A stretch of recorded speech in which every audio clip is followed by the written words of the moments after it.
If you've ever been frustrated by your lack of flexibility, even though you keep stretching and stretching and stretching without any good results, well, I've got a few tips for you as to why this might be occurring. First of all, the number one thing that might be happening is as you stretch and increase that range of motion, if you then just kind of like let it go and continue on with your life and don't actually strengthen your body through that new range of motion, then over the next day, there's a good chance that your nervous system is going to recognize that you don't actually have the strength and motor coordination to protect your soft tissues, your muscles, ligaments, tendons, and the joint if you were to go into that range of motion. Let's say you're walking across some ice, and if you were stretching so you get a nice big split, but you actually don't have strength when you get wide open, then if you go ahead and slip on the ice, you're better off being really tight so you can't go that far. Otherwise, when you get way out there, you could end up tearing a hamstring, injuring your labrum in your hip. You could do a lot of different damage. So your body is actually protecting itself because it's like, okay, dude, you got this range of motion, but you don't have the strength to utilize it safely. All right, so that's reason number one. The next thing is, have you ever noticed that you might feel like you're stretching and trying really hard to get that new range of motion, but it just doesn't go anywhere? Like you don't even have that good, satisfying feeling in the muscle itself that it's getting a stretch. It just feels like things are locked down and not moving no matter how hard you try. Well, that's probably because they are locked down and they're not going to move all that much no matter how hard you try. And that's usually a combination of the connective tissue like fascia as well as some joint immobility.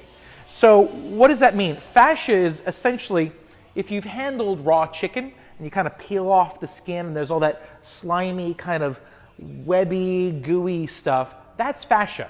It's basically, it covers all the joints and your muscles and ligaments and tendons. It wraps it to both keep things separate, but yet at the same time keep it together.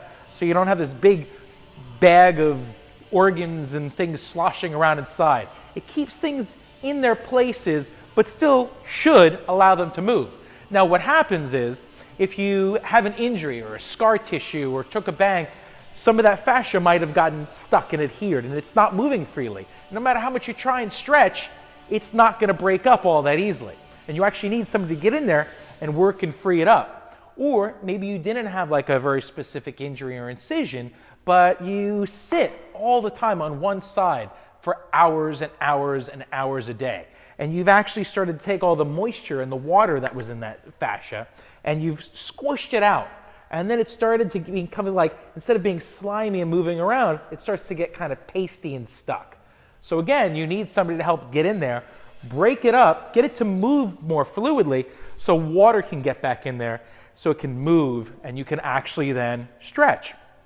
Now the next thing that could be going on is the joint itself. So if I wanted to stretch my calf, but I can't get a good stretch, it might be because the joint, my ankle joint, it's just jammed. The bones aren't moving all that well and there's not a good range of motion. So no matter how much I try, it's the bones that are getting stuck and not allowing me to lengthen the muscle as well as I could. For that, you can do a bunch of, there's some different self-mobilizations you can do yourself.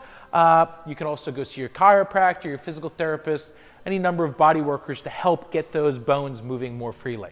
So those are my few tips about why you might not be getting what you want out of your stretching protocol.